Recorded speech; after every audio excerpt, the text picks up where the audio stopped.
ভাইরা আমার, রমজান মাস শেষে তিনটি আমল যদি আপনি ধরে রাখতে পারেন, তিনটি কাজ, রমজান চলে গেছে, এই তিনটা কাজ আপনি ছাড়েন নাই, এগুলো যদি আপনি ধরে রাখতে পারেন, ইনশাআল্লাহ আপনার জীবনটা রমজানময় হয়ে যাবে, গোটা বছরটা আপনার জন্য রমজান হয়ে যাবে এবং আপনার রমজানের ইবাদত সাধনা, সিয়াম সাধনা, সমস্ত বন্দেগী এবং ভালো কাজ সার্থক হয়ে যাবে যদি রমজানের তিনটা জিনিসকে আপনি ধরে রাখতে পারেন। কয়টা জিনিস?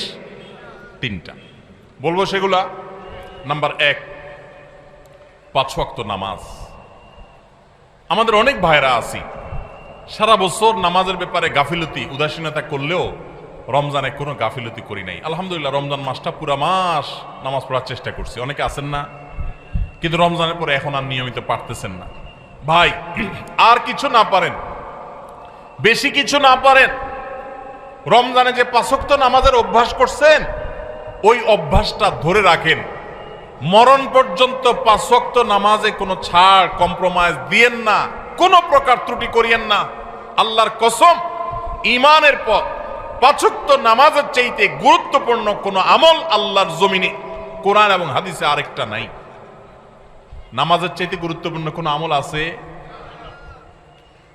ঈমানের পর 5 ওয়াক্ত নামাজের চাইতে গুরুত্বপূর্ণ, ফজিলতপূর্ণ, মর্যাদাপূর্ণ কোনো আমল কোরআন এবং হাদিসে আরেকটা। কিন্তু দুঃখের বিষয়, আমরা অনেক মুসলমান আছি বাংলাদেশে, আমরা নামাজ ঠিক মতো পড়ি না। কেউ 4 ওয়াক্ত পড়ে, ফজর পড়ে না, অথবা পড়লে 7টা বাজে উঠি পড়ে। কেউ শুধু জুমা পড়ে, মাঝে মধ্যে পড়ে টক্কা টক্কা। এরপর তিনি আবার নিজেকে খাঁটি মুসলমান দাবি করেন। আবার মুখে বলেও অনেকে, নামাজ না পড়লে কি হয়েছে? কি আছে? ঈমান আছে। নামাজ না পড়লে কি হয়েছে? কি আছে? ওনার ঈমান আছে। এটারে বলে মামুর ভাইয়ের আবদার। নামাজ পড়বেন না, আবার বলবেন ঈমান সব ঠিকঠাক আছে। এটা হলো মামুর ভাইয়ের আবদারের মতো, মানে বোগাস আবদার, ভিত্তিহীন আবদার। এ আবদার কোরআন সুন্নাহ সম্মত নয়। ওমর ফারুক রাদিয়াল্লাহু তাআলা আনহু বলেছেন, লা হাজ্জা ফিল ইসলাম লিমান তারাকাস সালাহ। যে মুসলমানের সন্তান নামাজ পড়ে না, নামাজ ত্যাগ করে ইচ্ছাকৃত ঠান্ডা মাথায়, ইসলামে তার কোনো হিস্সা নাই, কোনো অংশ নাই, তার ইসলামে কোনো ভাগ নাই, ইসলামে তার কোনো নাম নিশানা নাই যে নামাজ ইচ্ছাকৃত ত্যাগ করে। অনেক ইমামদের মতে ইচ্ছাকৃত ঠান্ডা মাথায় কেউ নামাজ ত্যাগ করলে সে ইসলাম থেকে খারিজ হয়ে যায়। এত জঘন্য ব্যাপার। অন্য যত আপনি গুনাহ করেন না কেন, গুনাহের কারণে আপনি পাপিষ্ঠ হবেন, অপরাধী হবেন, শাস্তিযোগ্য হবেন, কিন্তু বেঈমান হবেন না। নামাজ এমন একটা আমল, অনেক ইমামদের মতে এই নামাজ ত্যাগ করলে মানুষ বেঈমান হয়ে যায়, কাফের হয়ে যায়। আমাদের বাংলাদেশে মানুষের ঈমান মাশাআল্লাহ এত মজবুত, এটা লোহা দিয়া পিটাইলেও, কামারের লোহা দিয়ে পিটাইলেও আমাদের ঈমান যায় না। নামাজ না পড়তে না পড়তে না পড়তে না পড়তে এমনি কেবল অন্তরে মোহর পড়ে গেছে, এরপরেও সে বড় গলায় দাবি করে নামাজ না পড়লে কি হয়েছে, আমার ঈমান ঠিক আছে।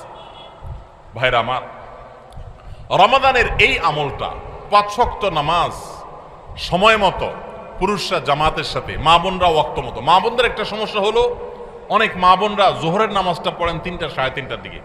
কেন? দুপুরে ওনারা রান্না বাড়া করেন, রান্না বাড়া করতে গিয়ে ওনারা শরীর ঘামায় টামায় যান, তখন শয়তান এসে মাসালা নিয়ে হাজির হয়। শয়তান ওনার মাথায় একটা মাসালা ঢুকায়। কি মাসালা ঢুকায়?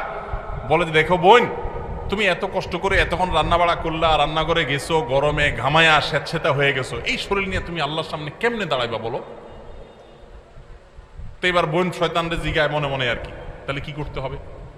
এবার শয়তান তার মনে মনে বলে দেয় যে, আরে নামাজ তুমি ঠান্ডা মাথায় ফ্রেশ মোডে পড়বা, হাতের কাজ শেষ করে নাও, রান্না বাড়া শেষ করে নাও, সবারে খাবার টাবার দিয়ে নাও, তুমি বাথরুমে যাও, সুন্দর করে গা ডলে গোসল করো, ফ্রেশ হয়ে আসো, এরপরে 3টা, 3:30 আসরের নামাজ সুই সুই হয়ে যাবে, এবার তুমি ফ্রেশ মুডে একটু নামাজ পড়ো। কাজটা কি ভালো হইলো না খারাপ হইলো? দেখতে কিন্তু ভালো মনে হচ্ছে, তাই না? যে উনি ফ্রেশ মুডে নামাজ পড়বে। টাইম যদি পার হয়ে যায় তো এই ফ্রেশ মুডের 2 পয়সার কোনো মূল্য। আল্লাহ বলেছেন, ইন্নাস সালাতা কানাত আলাল মুমিনিনা কিতাবা মাওকুতা। নামাজ ইমানদার জন্য নির্দিষ্ট সময় পড়াটা ফরজ করা হয়েছে। এজন্য মা বোনরা সময় হওয়ার পর দেরি না করে, অনেক মা বোনরা মসজিদে আজানের অপেক্ষা থাকেন বলে মসজিদে পুরুষরা নামাজ না পড়লে মহিলারা বাসায় নামাজ পড়া যাবে না। না ভাই, পুরুষদের উপর ইসলাম এত ঝুলায় রাখে নাই মা বোনদেরকে। আরে মা বোনদেরকে যে পাওয়ার ইসলাম দিয়েছে, পৃথিবীর নারীবাদীদের 14 গোষ্ঠীর জন্মের বহু আগে ইসলাম নারীদেরকে আকাশে তুলে রেখেছে। এরা এগুলা চিন্তাও করতে পারবে না, এত মর্যাদা দিয়েছে। উমরা যাবেন, পুরুষ হইছেন তো জোরে জোরে তলবিয়া পড়া লাগবে, রোজা আছেন আর গায়ে রোজা আছেন, কোনো মাফ নাই, ছাড় নাই। আর মহিলা হলে আস্তে আস্তে পড়বো, রিল্যাক্স মোড, কোনো টেনশন নাই, কি আরাম, চিন্তা করে। পুরুষ হয়েছেন 5 ওয়াক্ত মসজিদে দৌড়ায় যায়, জামাতের সাথে নামাজ পড়তে হবে। আর জামাতের সাথে নামাজ না পড়ে অবহেলা করে বাসায় নামাজ পড়ছেন তো খবর আছে, আযাব আছে, আপনি ওয়াজিব তরক করেছেন, গুনাহগার। আর মা বোন মসজিদে যাওয়ার ডিউটি নেই, বাসা পড়লেই পুরুষদের সমান সওয়াব পাবে। ভাই একটা একটা কইতে আমি দেখাই, অন্তত 10-20টা আমল আমি দেখাতে পারবো যে পুরুষদেরকে আল্লাহ এবং তার রাসূল কষ্ট করে করতে বলেছেন। একই কাজ মহিলাদের বিনা কষ্টে আরামসে রিল্যাক্স মোডে করতে বলেছেন, সওয়াব সমান, কোন কোন ক্ষেত্রে আরো বেশি। নবী সাল্লাল্লাহু আলাইহি সাল্লাম বলেছেন ওয়া বুয়ুতুহুন্না খায়রুল লাহুন্না, নবীজির মসজিদে এসে পুরুষরা নামাজ পড়ে যে সওয়াব পাবে, যেই মহিলা নবী সাল্লাল্লাহু আলাইহি সাল্লাম পিছনে নামাজ পড়তে চেয়েছেন তিনি বলেছেন তুমি তোমার বাসায় পড়লে সওয়াব আরো বেশি হবে।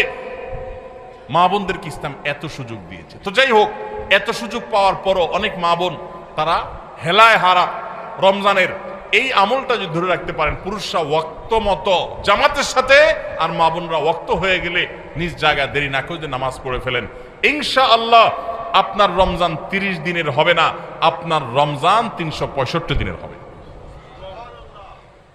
সবাই 5 ওয়াক্ত নামাজ ঠিকমতো পড়বো তো ইনশাআল্লাহ।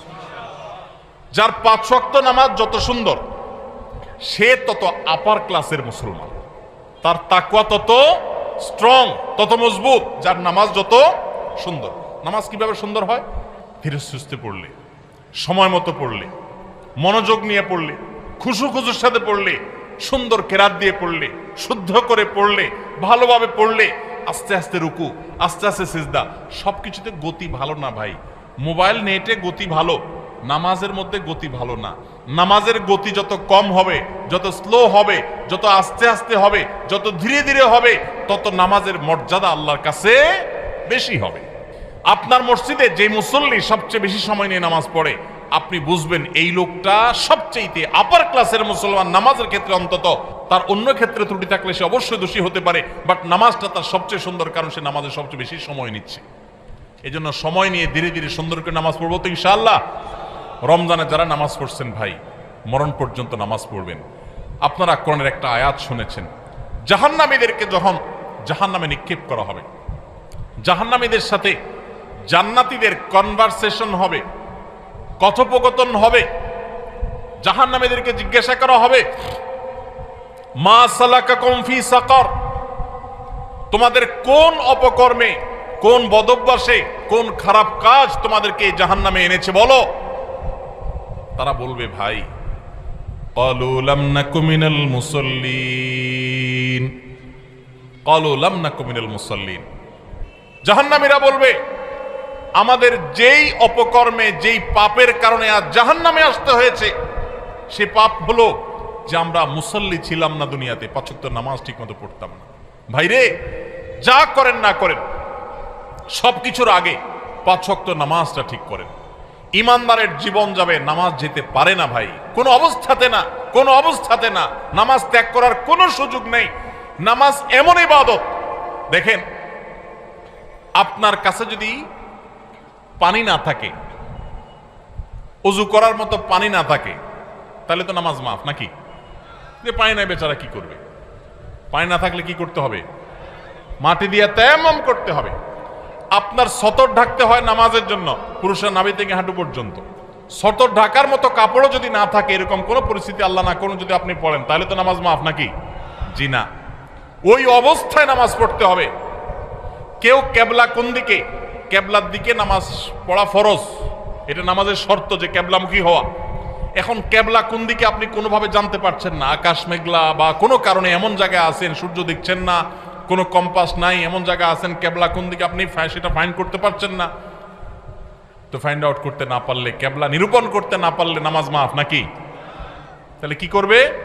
কাউকে জিজ্ঞাসা করে পারলে পড়বে, আর জিজ্ঞাসা করার মতো কোনো লোক না থাকলে, কেউ যদি তথ্য দিতে না পারে সঠিক, তাহলে যেই দিকে কেবলা বলে তার মন বলবে সেদিকে ফিরে নামাজ পড়বে, তারপর নামাজ মাফ নাই। কেউ যদি দাঁড়ায় নামাজ পড়তে না পারে, অসুস্থ হয়ে পড়ে, তাহলে তো মাফ নাকি? আল্লাহু আকবার। দাঁড়ায় পড়তে পারে না, তাও মাফ নাই। কি করতে হবে? বসেও যদি পড়তে না পারে, হসপিটালে বেডে হাত পা সব ব্যান্ডেজ করা, শোয়া আছে, বসার ক্ষমতা নেই, তাহলে তো মাফ নাকি? আল্লাহু আকবার। ওই অবস্থায় নামাজ পড়তে হয়। কিভাবে নামাজ পড়বে সে? ইশারায়, চোখের ইশারা নামাজ পড়বে, মনে মনে নামাজ পড়বে। যতক্ষণ পর্যন্ত তার সেন্স আছে, হুঁশ আছে, নামাজ মাফ নাই। সেন্স চলে গেছে, বেহুশ হয়ে গেছে, 5-7-10 দিন বেহুশ সেন্সলেস চলে গেছে, তাহলে ভিন্ন কথা। সেন্স নাই, তার আর নামাজ নাই। কিন্তু যতক্ষণ পর্যন্ত সেন্স আছে ততক্ষণ পর্যন্ত নামাজ আছে। এই জন্য ভাই, নামাজ ত্যাগ করবেন না। প্রিয় নবী সাল্লাল্লাহু আলাইহি সাল্লাম আপনার আমার প্রাণের নবী। আমরা নবীর ভালোবাসার কথা বলি অনেকে। শুনেন, নবী সাল্লাল্লাহু আলাইহি সাল্লামের নামাজের ব্যাপারে কি সিরিয়াসনেস ছিল জানেন? ওনার জীবনের শেষের দিকে এসে যখন একা একা ওনার রুম থেকে মসজিদে এসে নামাজ পড়ার মতো ক্ষমতা ছিল না। আপনারা যারা মদিনায় গেছেন তারা দেখেছেন, ভিডিওতে অনেকে দেখেছেন, তার যে মিম্বর, সেখান থেকে তার যে কবরটা, এই কবরটাই ছিল তার থাকার কক্ষ। এই দুইটার মধ্যে দূরত্ব কিন্তু সামান্য কয়েক হাত, সামান্য কয়েক হাত। আমাদের যে স্টেজটা আছে, স্টেজের 2 গুণ বা 3 গুণ হবে বড় জোর, এতটুকু জায়গা। এই বাঁশের ঘেরাওটার এক মাথা থেকে আরেক মাথা, এত বড় হবে না, এর অর্ধেক হবে। এইটুকু জায়গা হেঁটে আসার মতো শরীরে ক্ষমতা নাই।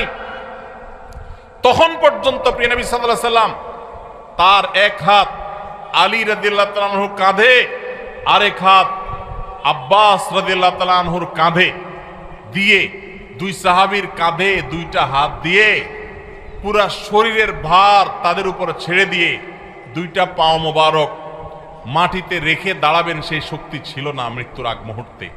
পাগুলোকে মাটির সাথে টানতে টানতে রুম থেকে মিম্বার পর্যন্ত এসেছেন এবং নামাজ পড়াবেন ইমামতি করে, সেই শক্তি নাই। আবু বকরকে নির্দেশ করেছেন, আপনি নামাজ পড়ান, আমি নামাজের ইমামতি করার শক্তি নাই। ভাইরা আমার, এরকম কঠিন সময় পর্যন্ত প্রিয় নবী সাল্লাল্লাহু আলাইহি ওয়াসাল্লাম নামাজ ত্যাগ করা তো দূরের কথা, জামাত পর্যন্ত ত্যাগ করেন নাই। ওমর রাদিয়াল্লাহু তাআলার কথা আপনারা শুনেছেন, ফজরের নামাজের ইমামতি করতেছিলেন। ওই সময় ফিরোজ আল-লুলু নামে একজন অগ্নি পূজক, ইসলামের দুশমন, খঞ্জর লুকিয়ে এনেছিল কাপড়ের মধ্যে। যখন তিনি নামাজের মধ্যে আসেন, এমন একটা পজিশনে আসেন যে তিনি নামাজের গভীরে প্রবেশ করে গেছেন, তখন খঞ্জর আঘাত করেছে তার খঞ্জর দিয়ে তার পেটে। সাথে সাথে নাড়ি বুড়ি বের হয়ে এসেছে, রক্তে সব ভেসে গেছে, উনি পড়ে গেলেন নামাজের মধ্যে। কিন্তু সবাই দরাদরি করে তাকে নিয়ে যাওয়া হলো, নিয়ে গেলেন। তিনি সেন্সলেস হয়ে যাচ্ছেন, রক্ত শূন্য হয়ে, মৃত্যুর ঠিক আগ মুহূর্তে, এর কিছুক্ষণ পরেই মারা গেছে। ওই সময় হঠাৎ করে তার যখন সেন্স আসছে, একটু মাথাটা উঁচু করার পর তার পরিবারের সদস্যরা দৌড়ে আসছে যে এত রক্ত ক্ষরণ হয়েছে, বোধহয় পানি টানি পান করার জন্য বলবে। শেষ মুহূর্তে মানুষ পানি খেতে চায় মরার আগ দিয়ে বা কিছু। যখন তারা দৌড়ে আসছে, উনি তাদেরকে বলতেছেন, নামাজের মধ্যে যে আমার দুর্ঘটনা হলো, মানুষদের নামাজের কি হলো, জামাতের ব্যবস্থা হলো কিনা, নামাজের কি হলো সেই চিন্তা করছেন ওই মৃত্যুর মুহূর্তে পর্যন্ত। ভাইরে, মুসলমানের সন্তান নামাজ ত্যাগ করার কোনো সুযোগ নাই, সে নিজেকে মুসলমান দাবি করতে পারে না। ইমাম আবু হানিফা রাহমাতুল্লাহ আলাইহির মত যে যদি কেউ নামাজ ত্যাগ করে এবং তার মধ্যে অপরাধ বোধ থাকে যে আমি অন্যায়কারী, উচিত না আমার কাজটা করা, আমি শুরু করবো ইনশাআল্লাহ, আল্লাহ আমারে মাফ করুন, এরকম বোধ যদি কারো মধ্যে থাকে, সে কাফের হবে না, কিন্তু নামাজ ত্যাগ করা কিন্তু নবী সাল্লাল্লাহু আলাইহি ওয়াসাল্লাম বলেছেন, আল-আহাদুল্লাযী বাইনানা ওয়া বাইনাহুম তারকুস সালাহ। একজন অমুসলমানের সাথে আমাদের পার্থক্যের জায়গাটা হলো নামাজ ত্যাগ। এটা হলো ভাই, নামাজ পড়বো তো ইনশাআল্লাহ। রমজান মাসের এই একটা জিনিস যদি আপনি সারা বছর ধরে রাখতে পারেন, নামাজটা সুন্দর করে 5 ওয়াক্ত সময় মতো ঠিকঠাক মতো পড়েন, আপনার গোটা জীবন জান্নাত হয়ে যাবে ইনশাআল্লাহ। দ্বিতীয় যে আমলটা কথা বলছে রমজান করে ধরে রাখার জন্য, সেটা হলো ভাই কোরআনে কারীমের তিলাওয়াত। আমরা অনেকে আলহামদুলিল্লাহ তারাবিতে খতম শুনছি, তাই না? অনেকে মাশাআল্লাহ একটু কোরআন তেলাওয়াত করার চেষ্টা করছে। যারা পারি না পড়তে, তারা পড়া শুরু করে দেন। আমরা সুন্নাহ ফাউন্ডেশন থেকে আপনাদের সর্বস্তরের সাধারণ মানুষের কোরআন শেখার সুবিধার্থে আমরা একটা কোর্স রেডি করছি। এটা প্রায় 80% কাজ ইতিমধ্যে সম্পন্ন হয়ে গেছে আলহামদুলিল্লাহ। এটা 20% কাজ বাকি আছে। আশা করছি খুব শীঘ্রই সেটা শেষ হয়ে যাবে। হয়ে গেলে এটা আমরা সবার জন্য ওপেন করে দেব। অনলাইনে আপনি নিজে নিজে কোরআন শিখতে পারবেন। তারপর আপনার এলাকার ইমাম মুয়াজ্জিনদের সহযোগিতা নিতে পারলে, ইমাম সাহেবদের সহায়তা নিতে পারলে আপনার জন্য আরো বেশি ভালো হবে। তো আপনারা যারা কোরআন পড়তে পারেন তারা কোরআন শিখে ফেলবেন, আর যারা পারেন তারা নিয়মিত পড়বেন। প্রতিদিন 10 লাইন 20 লাইন শোয়ার আগে বা যে কোনো একটা টাইম ফিক্স করবে, এটা আমি কোরআন পড়া ছাড়া আমি ঘুমাবো। চেষ্টা করা যাবে ইনশাআল্লাহ। রমজানের কোরআন তেলাওয়াতের আমলটা সারা বছর একটু হলেও ধরে রাখেন, আপনার জীবনটা বদলে যাবে। আপনি আমল করবেন, দেখবেন। নাম্বার 3 নম্বর আমল হলো রমজান মাসটা মূলত গুনাহ ত্যাগের মহড়ার মাস, গুনাহ ত্যাগের প্রশিক্ষণ নেওয়ার মাস। আল্লাহ বলেছেন কুতিবা আলাইকুমুস সিয়ামু কামা কুতিবা আলাল্লাযিনা মিন ক্বাবলিকুম লাআল্লাকুম তাত্তাকুন। তোমাদের উপর সিয়াম ফরজ করা হয়েছে, তোমাদের পূর্বপুরুষদের উপর যেমন ফরজ করা হয়েছিল। কেন? যেন আশা করা যায় তোমরা মুত্তাকি হতে পারো। মুত্তাকি মানে কি? গুনাহ ছাড়া শেখা। পৃথিবীতে যত অপরাধ হয়, দুনিয়াতে যত পাপের কাজ হয়, এই সমস্ত অপরাধ, সমস্ত পাপের কাজ সাধারণত দুই কারণে হয়। এক হলো পুণ্য বৃত্তির কারণে হয়, আর হলো যৌন বৃত্তির কারণে হয়। মানুষ পেটের তাড়নায়, যৌন তাড়নায় বেশিরভাগ ক্ষেত্রে খুন খারাপি, অপরাধী, রাজধানী, নানা রকমের অনাচার অন্যায় করে। রমজান মাসে যে আমরা রোজা রাখি, একটু চিন্তা করে দেখেন, এত কাজ থাকতে আল্লাহ তাআলা কেন বললেন পানাহার করা যাবে না, যৌনাচার করা যাবে না? এটা তো আল্লাহ বলেন নাই যে রমজান মাসের রোজা হলেও দিনে ঘুমানো যাবে না। ঘুমের রোজা হতে পারতো না? যে ঠিক আছে সুবহ সাদেক ফজর আযান থেকে নিয়ে মাগরিব পর্যন্ত ঘুমানো যাবে না, এটাই রোজা হতে পারতো না? সেটা না হয়ে আল্লাহ বললেন কি কি বিধান দিলেন? যে সুবহ সাদেক থেকে নিয়ে সূর্য ডোবা পর্যন্ত দুইটা কাজ করা যাবে না। কয়টা কাজ? একটা হলো পানাহার করা যাবে না, খাওয়া পান করা যাবে না, আরেকটা হলো যৌনাচার করা যাবে না। কেন ভাই? এর কারণ হলো এই দুইটা জিনিসকে যদি মানুষ কন্ট্রোল করা শিখে, এই দুইটা জিনিসকে মানুষ যদি নিয়ন্ত্রণ করা শিখে, মানুষ এমনি ফেরেশতা হয়ে যাবে। সমাজে কোনো অন্যায় থাকবে না, কোনো অপরাধ থাকবে না, অপরাধ প্রবণতা থাকবে না। আমরা যতটা অপরাধ করি মুসলমান নামধারী হওয়া সত্ত্বেও, ততটা আমাদের মধ্যে এই দুইটাকে আমাদের কন্ট্রোল করার ক্ষমতা না থাকার কারণে যত ঘুষ, যত সুদ, যত দুর্নীতি, যত অনাচার, যত আর্থিক অনিয়ম, যত অপরাধ, আর্থিক অপরাধ হয়ে থাকে, এই সবগুলো হয়ে থাকে দুর্নীতির কারণে। মানুষের ক্ষুধা, মানুষের টাকা, লোভ, মোহ, এগুলোর কারণে। আমাদেরকে ইসলাম রোজার মাধ্যমে সেটাকে কন্ট্রোল করা শিখেছে। যে বান্দা, তোমার পেটে ক্ষুধা আছে, তোমার সামনে খাবার আছে, তোমার পেটে, তোমার গলায় পিপাসা লেগেছে, তোমার সামনে পানি আছে, কেউ দেখছে না, বদ্ধ রুমে আছো, সিসি ক্যামেরাও নাই, তুমি একা একা রুমে আছো, চুপচাপে খেয়ে নিলে খেয়ে নিতে পারো, পানি পান করলে করতে পারো, কিন্তু আপনি করছেন না। এই যে আমার সামনে সুযোগ আছে কিন্তু আমি খাচ্ছি না, কেন? আল্লাহ নিষেধ করেছে। ঠিক একই ভাবে আমার সামনে ঘুষ নেওয়ার সুযোগ আসবে, সুদ নেওয়ার সুযোগ আসবে, দুর্নীতি করার সুযোগ আসবে, চাঁদাবাজি করার সুযোগ আসবে, মাস্তানি করার সুযোগ আসবে, আর্থিক অনিয়মের সুযোগ আসবে, রাষ্ট্রীয় সম্পদ আত্মসাতের সুযোগ আসবে, রিলিফের টাকা মারার সুযোগ আসবে, অন্যায় করার সুযোগ আসবে, 2 নম্বর পথে কামাই সুযোগ আসবে, কিন্তু আমি করবো না। কেন? আমার আল্লাহ নিষেধ করেছে। যে আল্লাহর ভয়ে রোজা রেখে আমি খাই নাই, যে আল্লাহর ভয়ে রোজা রেখে আমি পান করি নাই, যে আল্লাহর ভয়ে আমার পিপাসা ছিল, ক্ষুধা ছিল, খাবারও ছিল, কিন্তু আমি সেগুলো বলি নাই, সেই আল্লাহর ভয়ে আমি সারা বছর যদি দুর্নীতি ছেড়ে দিই, তাহলে সমাজটা ফেরেশতা হয়ে যাবে না? ঠিক একই ভাবে যৌন বৃত্তির কারণে, যৌন তাড়না, আকাঙ্ক্ষার কারণে, এটা নিয়ন্ত্রণহীন হওয়ার কারণে মানুষ খুন খারাপি, মাদক, নানা রকমের অপরাধের সাথে মানুষ জড়িয়ে পড়ে। ইসলাম বলেছে আমাদের রোজার মাধ্যমে সেটাকে কন্ট্রোল করা শিখতে। দেখুন, গোটা পৃথিবী, ভোগবাদী দুনিয়া, আজকের এই পৃথিবী আপনাকে শুধু ভোগের কথা বলবে। যত বিজ্ঞাপন, বিলবোর্ড দেখবেন, যত প্রচারপত্র দেখবেন, যত বিজ্ঞাপনী ভিডিও দেখবেন, যত অ্যাডভার্টাইজমেন্ট দেখবেন, সবগুলো দেখবেন ভোগ, ভোগ এবং ভোগ। এই যে পয়লা বৈশাখ গেল, শুধু ভোগ আর কিচ্ছু নাই। খাও দাও, ফুর্তি করো, জামা কাপড় বা শেষ। ঈদ আপনাকে বলেছে ভোগ করো, কিন্তু তার আগে ত্যাগ করো। ফিতরা দিয়ে গরিবের মুখে হাসি ফুটাও, এরপর তুমি হাসো। কোরবানির গোশত থেকে নিজে খাও, ওয়া তা'মুল বাইসাল ফকির, গরিবকে খাওয়াও। ইসলামের উৎসবে ভোগও আছে, ত্যাগও আছে, কিন্তু এই সমস্ত বর্ষবরণ টরণ, এই সমস্ত অনুষ্ঠানে শুধু ভোগ আছে, এগুলোতে কোনো ত্যাগের শিক্ষা নাই। গোটা সমাজ আজ উচ্ছন্নে চলে যাচ্ছে, গোটা সমাজ আজ নষ্টের দ্বার প্রান্তে চলে যাচ্ছে। এর অন্যতম প্রধান কারণ হলো আমরা একটা ভোগবাদী পৃথিবীতে আছি। এখন আমাদের সবাই শুধু ভোগ করা শিখে, ত্যাগ শিখে না। এখন সেই যুবক সমাজে পাওয়া যায় না যেই যুবক সে তার সিটটা একজন বয়োজ্যেষ্ঠ মানুষের জন্য স্যাক্রিফাইস করে পাবলিক পরিবহনে উঠে। সেই যুবক পাওয়া যায় না যেই যুবক একজন মুরব্বী মানুষকে দেখে রেসপেক্ট করে রাস্তার পাশে দাঁড়িয়ে শ্রদ্ধা ভরে তাকে সালাম নিবেদন করে। এখন উচ্ছৃঙ্খল যুবক পাওয়া যায়, কিশোর গ্যাং পাওয়া যায়, অপরাধী পাওয়া যায়, সন্ত্রাসী পাওয়া যায়, মাদকের চোরা কারবারি পাওয়া যায়, উচ্ছৃঙ্খল সন্ত্রাসী মাস্তানি করা, চাঁদাবাজি করা যুবক পাওয়া যায়। কিন্তু সমাজে সেই ভালো যুবক হারিয়ে গেছে, কারণ ইসলাম আমাদের জীবন থেকে হারিয়ে গেছে। রমজানের রোজা আমাদেরকে এই বার্তা দিয়েছে যে তোমার খাদ্যের চাহিদাকে, তোমার টাকার লোভকে, তোমার অর্থের মোহকে, তোমার যৌন আকাঙ্ক্ষাকে, এগুলো তুমি কন্ট্রোল করো। রোজা রাখার মাধ্যমে শেখো যে এই টাইমের মধ্যে তুমি করবা না, মনে চাইলেও সুযোগ থাকলেও তুমি করবা না। তোমার সামগ্রিক জীবনে যখনই কোনো অন্যায়ের হাতছানি আসবে, অপরাধের হাতছানি আসবে, অপরাধের সুযোগ তৈরি হবে, দুর্নীতি করার সুযোগ তৈরি হবে, তোমার কোনো গুনাহের কাজ করার সুযোগ তৈরি হবে, মনেও চাইবে, কিন্তু তুমি করবে না। কেন?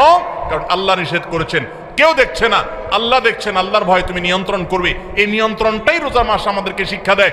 রমজান মাস চলে গেছে, আর কিছু করতে না পারেন, রমজানের এই শিক্ষাটা যদি আপনি ধরে রাখতে পারেন, সারা বছর জুড়ে আপনার অফিসে যখন দুর্নীতি করার সুযোগ আসে, তখন যদি আপনার মনে হয় আমি তো রোজা রেখে খাই নাই, পান করি নাই, আল্লাহর ভয়ে কেউ দেখে নাই, তারপরেও করি নাই, তাহলে এখন যে আমি 2 নম্বরই করব, আল্লাহ কি দেখছেন না? আল্লাহ কি এটা নিষেধ করেন নাই যে আল্লাহ রোজা রেখে আমাকে হালাল খানা খেতে নিষেধ করেছেন, হালাল পানীয় পান করতে নিষেধ করেছেন? সেটাকে যদি আমি এত গুরুত্বের সাথে মেনে থাকি, তাহলে এখন হারাম ঘুষ কিভাবে আমি নিতে পারি, হারাম দুর্নীতি কিভাবে আমি করতে পারি, চাঁদা কিভাবে আমি নিতে পারি? আমার তো আল্লাহর ভয় হওয়া উচিত। আল্লাহর সামনে দাঁড়াতে হবে, আল্লাহর সামনে কাপন পড়ে যেতে হবে, সব রেখে চলে যেতে হবে। এই ভয় যদি আপনার মধ্যে কাজ করে, এটা যদি জাগ্রত হয়, আল্লাহর কসম আপনি আল্লাহর ব্যাপারে সুধারণা করতে পারেন, আপনার রোজা সাকসেস, আপনার রমজান সফল, আপনার রমজান আল্লাহর ইবাদত বন্দিগি, আল্লাহর যেগুলো করেছেন সেগুলো আল্লাহ কবুল করেছেন, এটা আপনি ধারণা করতে পারেন। যদি রমজান যাওয়ার পরে আপনার অপরাধ করার সময় মনে পড়ে আমি না রোজা রেখে পানাহার করি নাই আল্লাহর ভয়ে, তাহলে এখন এই অন্যায়গুলো করা যাবে না। কার ভয়ে? আল্লাহর ভয়ে। তাহলে 3 নম্বর আমল হলো, রমজান চলে গেছে কিন্তু রমজানের শিক্ষাটা রয়ে গেছে। শিক্ষাটা কি? যে আল্লাহর ভয়ে সমস্ত পাপাচার থেকে, সমস্ত অনাচার থেকে, সমস্ত অন্যায় থেকে বেঁচে থাকবো। বিশেষ করে আপনারা এখানে বেশিরভাগ মানুষ যুবক ভাইরা আছেন, 2-4 জন বন্ধু বান্ধব যখন একসাথে হন, বাসে উঠলেন, মনে করেন কন্ট্রাক্টরের সাথে 1 কথা থেকে 2 কথা বেশ কম হয়ে গেল, শরীরটা, বন্ধু বান্ধব যখন 4-5 জন থাকেন, কলেজ স্টুডেন্ট হন, তখন কিন্তু শরীরের মধ্যে একটা ভাব চলে আসে, আসে না? একা একা থাকলে তো একেবারে বিড়ালের মতো সোজা থাকেন, তাই না? ভদ্র মানুষের মতো ভাঁটা চাইলে দিয়ে দেন। যখন বন্ধু 4-5 জন থাকেন, তখন কন্ট্রাক্টরের সাথে 1 কথা বেশি 2 কথা হইলেই হাতা গোছানো শেখে, এই বেটা কার সাথে কি বলতেছিস, চিনস? মাস্তানি শুরু হয়ে যায় না? ছোট লোকরা মাস্তানি করে, খুব ভালো করে শুনে রাখবেন। কোন বড় মানুষ, বড় মনের মানুষ, ভালো মনের মানুষ মাস্তানি করে না। গুন্ডামি, মাস্তানে, গায়ের জোর দেখা সব অভদ্র, ছোট লোক, নিচু লোক। কোন ভদ্রলোক কখনো মানুষকে গায়ের জোর দেখাবে? যদি কারোর কোনো কিছুতে গায়ের জোর আগে চলে আসতে হয়, বেশিরভাগ ক্ষেত্রে মাস্তানি, গুন্ডামি করার মানসিকতায়, বুঝতে হবে এটা হলো আস্ত ছোট লোক। ছোট লোক ছাড়া কোনো ভদ্রলোক কোনোদিন কাউকে গায়ের জোর দেখাবে। দুর্বলের প্রতি যদি কেউ চাপিয়ে পড়ে, দুর্বলের প্রতি যদি কেউ ঝাঁপিয়ে পড়ে, এর মতো কাপুরুষ, এর মতো ছোট লোক, এর মতো নিচু লোক আল্লাহর জমিনে আরেকটা নেই। যুবক ভাইরা, মাস্তানি করার জন্য যোগ্যতার দরকার হয় না। মাস্তানি কুকুরে পারে, মাস্তানি বাঘে পারে, মাস্তানি সিংহে পারে, মাস্তানি হিংস্র জীবজন্তু করতে পারে, মাস্তানি সাপে করতে পারে, মাস্তানি আল্লাহর অনেক এই সমস্ত হিংস্র জীবজন্তু প্রাণীরা পারে। বিনয় এটা মানুষ পারে, এটা সবাই পারে না। বিনয়ী হবেন না অহংকারী হবেন? মাস্তানি করবেন না মানুষ উপকারী করবেন? গুন্ডামি করবেন না ভালো মানুষ হবেন? আল্লাহ আমাদের যুবকদেরকে আদর্শ যুবক হওয়ার তৌফিক দান করুন। আল্লাহ আমাদের যুবকদেরকে সমাজের সেরা মানুষ হওয়ার তৌফিক দান করুন। যুবক ভাই, 4-5 বন্ধু যখন মিলবেন, মাস্তানি না করে কোথাও একটা সাঁকো ভেঙে গেছে, কয়েকটা বাঁশ নিয়ে কয়েক যুবক বন্ধু মিলে সেটা ঠিক করে দেন। করে একজন বৃদ্ধ, তিনি কষ্টে আছেন, তার বোঝাটা 2-3 বন্ধু, 4 বন্ধু মিলে একটু তুলে দেন, হালকা করে দেন। ভাইরা আমার, মাস্তানিতে মজা পান আপনারা, আমি জানি। গুন্ডামিতে এক ধরনের মজা পাওয়া যায়, একটু ভাবসাব জাহির হয়, শরীরের মধ্যে একটা অবস্থা তৈরি হয়, বুঝি। কিন্তু ভাই, কখনো কি আপনি একটু বিনয়ী হয়ে দেখেছেন? আপনি কখনো বিনয়ী হয়ে দেখেছেন? সালহাতু সঙ্গবুদি দিল খারাস আজমুদে এক জামানা খাকে বাস। বহু বছর তো পাথর হয়েছিলেন, গুন্ডামি মাস্তানি বহু করেছেন, গায়ের জোর বহু দেখিয়েছেন। প্লিজ পরীক্ষা করে হলেও কিছু কালের জন্য একটু মাটি হয়ে দেখেন। আল্লাহর কসম, গুন্ডামি করে যে মানসিক শান্তি পান, আপনি মাটি হয়ে বিনয়ী হয়ে মানুষের উপকারী হতে পারলে তার চেয়ে বেশি শান্তি পাবেন। মানসিক শান্তি, সুখ পাবেন, সুখ, ভালো লাগে, কাজ করবে। সবাই বিনয়ী হবে তো ইনশাআল্লাহ। চায়ের দোকানে যুবক যদি একা একা বসে, তো মেসি আর টি বয়, চায়ের দোকানের কর্মচারী, ওই লোকটাকে ভদ্রলোকের মতো বলে, ভাই একটা চা হবে, বা চাচা একটা চা দিবেন। আর বন্ধু বান্ধব যখন 4-5 জন থাকে, আড্ডা ফাড্ডা মারে, শরীরে একটু ভাবসাব আসে, তখন আপনার একবারে বেশি 2বার বলা লাগে, তো দেখান যায় টোন চেঞ্জ হয়ে যায়। এই তোমার কাছে চা চাইছিলাম না, কানে শোনো না, মানুষ মনে হয় না নাকি? থাপ্পড় শুরু টেবিলে মনে। ছোট লোক। কি লোক? ছোট লোক। ভালো করে বলেন, কি লোক? গুন্ডামি করে কি লোকে? মাস্তানি করে কারা? গায়ের জোর দেখায় কারা? কোন ভদ্রলোক এগুলো করে? ভদ্রলোক হবেন না ছোট লোক হবেন? মানুষের মধ্যে পশুত্ব আছে, পশুত্ব। রমজান মাসে আমাদের এই পশুত্বকে নিয়ন্ত্রণ করতে শিখায়। নিয়ন্ত্রণ, খাইতে চায়, খাই, খানাও আছে কিন্তু খাওয়া যাবে না। এই যে পশুত্ব, কন্ট্রোলের জন্য শিখাচ্ছে। আমার চাইলেই সবকিছু করব না, আমি নিষেধ সেটা আমি করব না। এই জন্য পশুত্ব কন্ট্রোল যদি করতে পারেন, রমজান চলে গেছে কিন্তু রমজানের শিক্ষাটা যদি আপনার মাথায় চলে আসে, আপনি একটা অন্যায় কাজ যদি ছাড়তে পারেন রমজানের শিক্ষা থেকে শিক্ষা অর্জন করে, তাহলে ইনশাআল্লাহ রমজান আপনার সার্থক। তাহলে 3টা আমল বলছিলাম ভাই, ধরে রাখেন। নাম্বার 1, রমজান মাস চলে গেছে, 5 ওয়াক্ত নামাজ ছাড়বেন না ভাই, কখনো না। জীবন চলে যাবে, নামাজ ছাড়বেন না, চেষ্টা করা যাবে না ইনশাআল্লাহ। 2 নম্বর হলো রমজান চলে গেছে, রমজানে কোরআন তেলাওয়াতটা ধরে রাখবেন, হোক সেটা পরিমাণে অল্প অল্প করে পড়া। আর 3 নম্বর হলো যে রমজান মাস চলে গেছে, রমজানের সবচেয়ে বড় এবং প্রধান শিক্ষা হলো সকল গুনাহ পাপের কাজ ছাড়া সকল অন্যায়, সকল পাপাচার ছেড়ে দিবেন। রমজানের শিক্ষা এটা। ওইটা যদি আপনি একটু ধরে রাখার চেষ্টা করেন, সব ছাড়তে না পারেন, কিছু কিছু গুনাহ যদি ছাড়তে পারেন, কিছু কিছু বদভ্যাস যদি ছাড়তে পারেন, ইনশাআল্লাহ আপনার রমজান শুধু 1 মাসের হবে না, আপনার 12 মাস রমজান হয়ে যাবে, আপনার জীবনটা রমজানময় হয়ে যাবে। চেষ্টা করা যাবে না ইনশাআল্লাহ। ও আরশে আজিমের মালিক, আপনি আমাদের সবাইকে তৌফিক দান করেন, আমাদের সবাইকে মুত্তাকি বানায় দেন, মুত্তাকিদের ইমাম বানায় দেন, মুখলেস নিষ্ঠাবান মানুষ বানায় দেন, নামাজ কায়েমকারী বানায় দেন, সুন্দরভাবে সালাত আদায়কারী বানায় দেন। আল্লাহ কোরআন তেলাওয়াতকারী বানিয়ে দেন, আমাদের অন্তরগুলোকে বিগলিত করে দেন, আমাদেরকে ভালো মানুষ বানায় দেন, ভালো মুসলমান বানায় দেন, নেককার বানায় দেন, মুত্তাকি বানায় দেন, গুনাহ বর্জনকারী বানায় দেন। আল্লাহ, গুনাহ করার স্বাদ আমরা পেয়েছি, আমাদেরকে গুনাহ ছাড়ার স্বাদটা আস্বাদন করার তৌফিক দান করেন। সবার চেষ্টা করবো না ইনশাআল্লাহ। আল্লাহ